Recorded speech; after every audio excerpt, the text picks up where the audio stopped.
Minu nimi on siis Eva-Liisa Kubini, olen siis Eesti Kunstiakadeemias noorem teadur.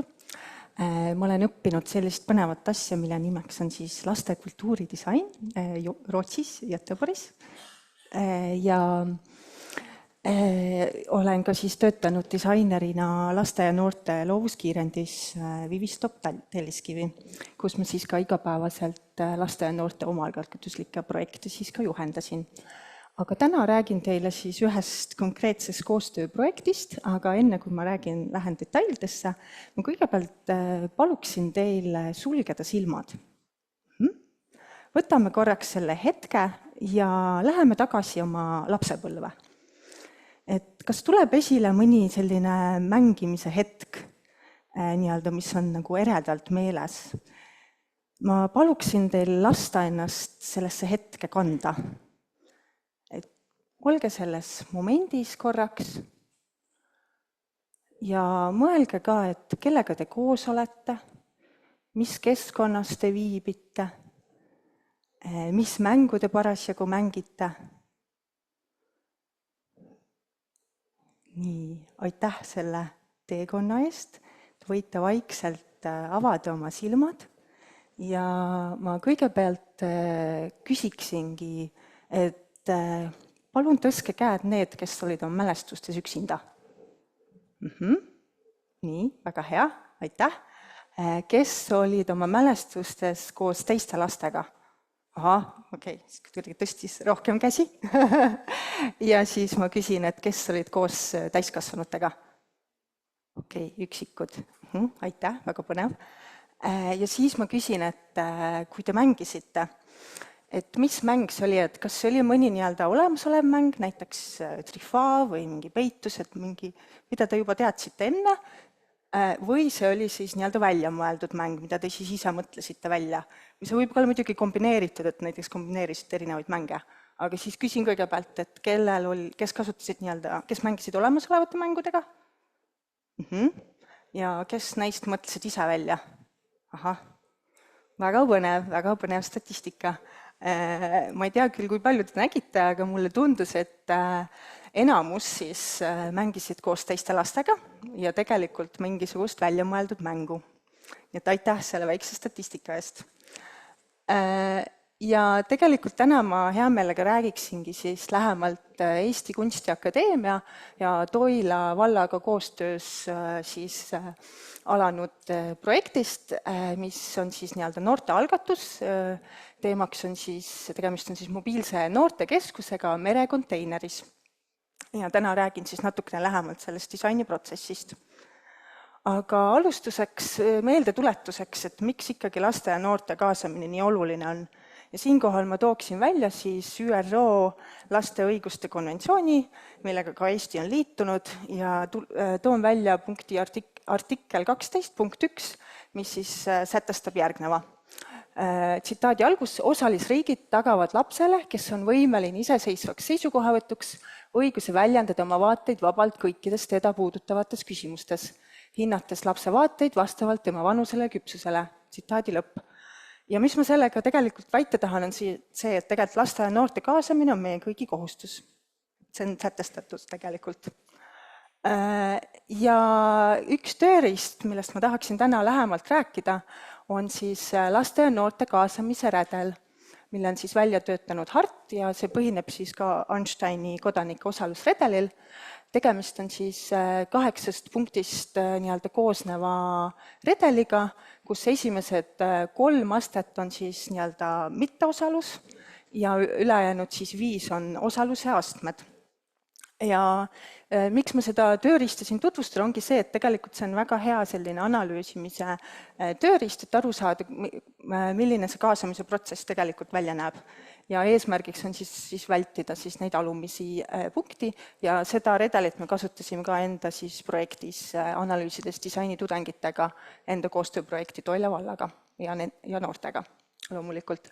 Ja siinkohal ma siis tooksin välja üksikuid näiteid sealt redelilt, mida siis HART oma tekstis välja toob, et esimene punkt on siis noortega manipuleerimine ja siinkohal toon välja punkti, et näiteks lapsi ja noori palutakse mingit mänguplatsi disainida, neil võetakse need joonistused ära, aga tegelikult neile ei öelda, mis nendest joonistustest edasi sai.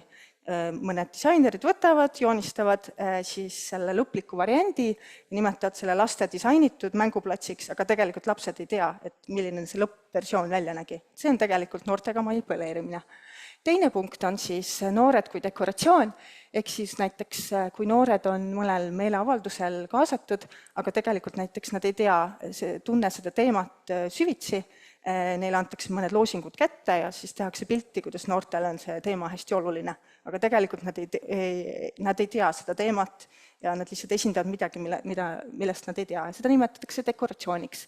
Kolmas on siis võltsosalus ja siia ma tooksin esile siis versiooni, kus siis näiteks üks noor on palutud paneeldiskussioonis rääkima kaasa mõnel teemal, jällegi ta teemat ei tunne ja justkui jääb mulje, et ta nagu esindab mingeid teisi noori, aga tegelikult ta ei esinda, sest ta esindab iseenda arvamust, tal ei olnud võimalik konsulteerida teistega, seda siis nimetatakse võltsosaluseks, ehk siis inglise keeles tokenism.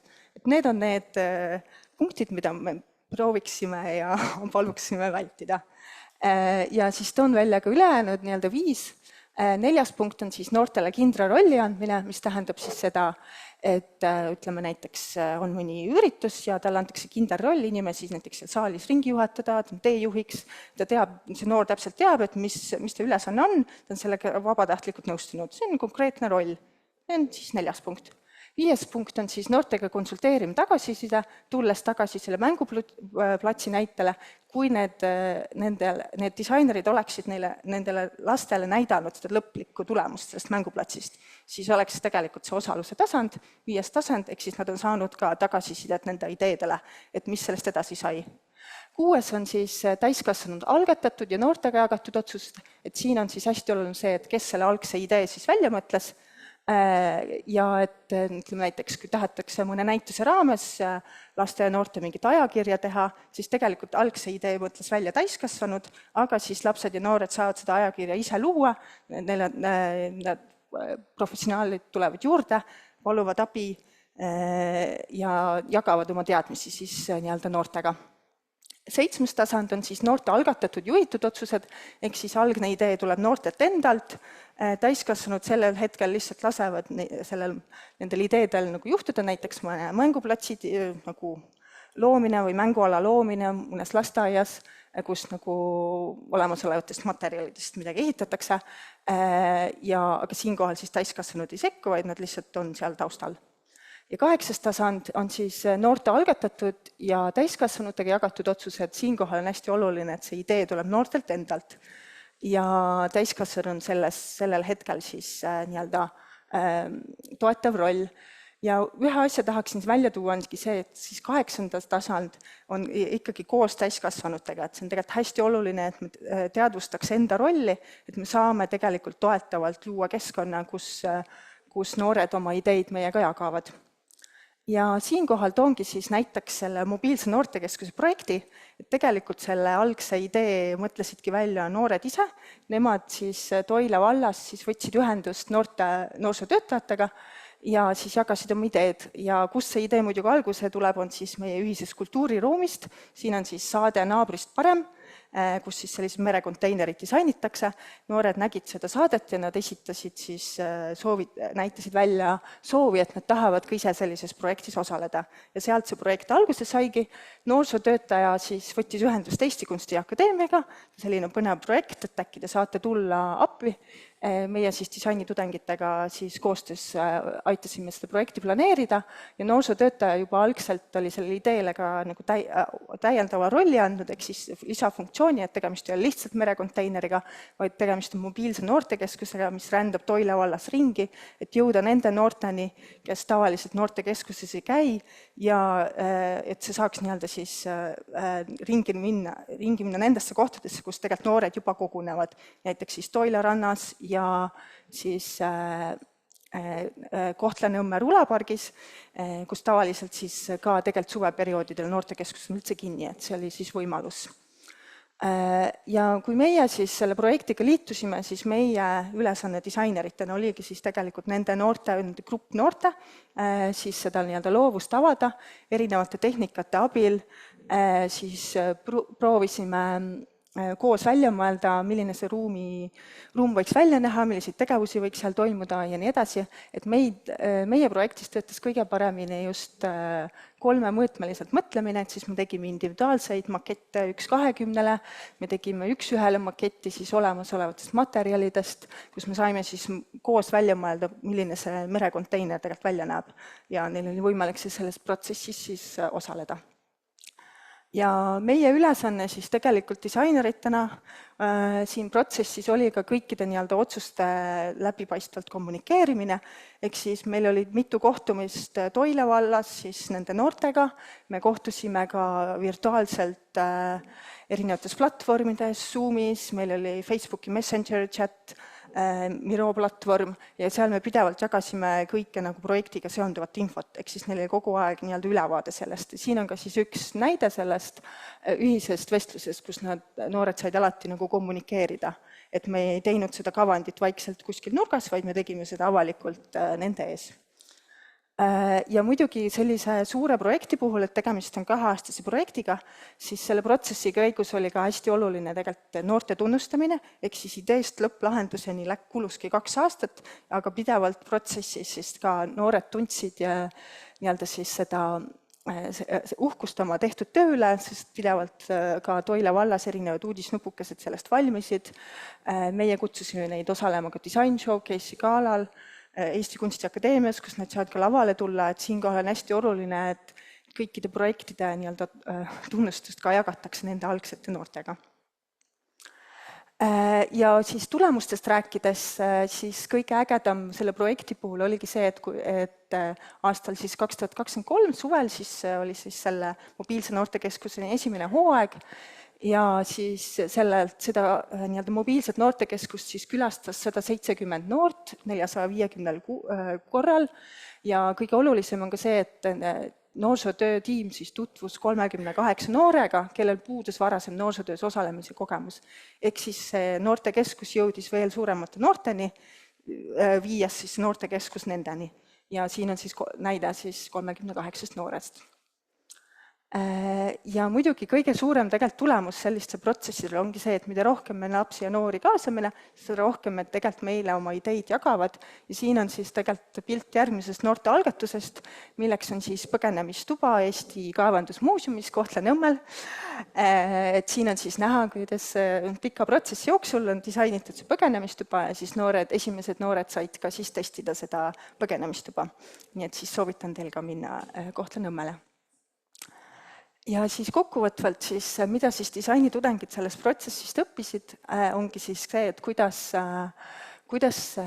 noorte ja laste nii-öelda loovust avada, et algselt meil oli probleemiks siis see, et väga paljud noored väljendasid oma nagu huvi, et mida nad seal ruumis teha tahavad, sõnadega grill ja chill, ja siis sealt oli natukene alguses raske edasi liikuda, aga erinevate tehnikate meetodite abil me ikkagi jõudsime sisuliste vestlusteni ja tegelikult disainitudengid õppisid, kuidas nad tegelikult kõiki oma neid disainiotsuseid peavad selgelt kommunikeerima lastele ja noortele protsessi käigus, peavad arvestama nende ideedega ja meie ülesanne oli siis ka olla kindel, et kui me alustasime nii-öelda siis sealt 8. astmelt seal redelil, et me siis ka selleni jõuaksime, et seal püsiksime ja seal noortega siis arvestaksime pidevalt.